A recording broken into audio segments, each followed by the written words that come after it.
سلامونه خوږو ستړي مه شئ. یو څه ډېر سخت ارمان مې په زړه باندې چې تراب صاحب نه خپرونه ریکارډ کړو. تیر کال د تراب صاحب د کتاب مخکتنه وه، نو هغې له دلته کې راغلی وم جلال آباد ته، خو چونکې تراب صاحب ډېر مصروفه و.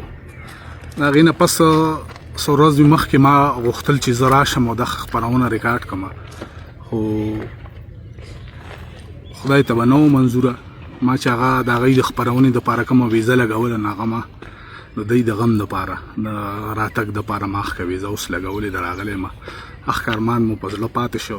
ډېر سخت مې ارمان و چې دغه یو خپرونه موږ دوی سره ریکارډ کړی وي، خو څه تراب صاحب هم مصروفه و، څه په قسمت کې مو بس د خدای کړه دي او د هغه ورکړي دي او د هغوی فیصلې دي، سړی و پکې څه ووایي.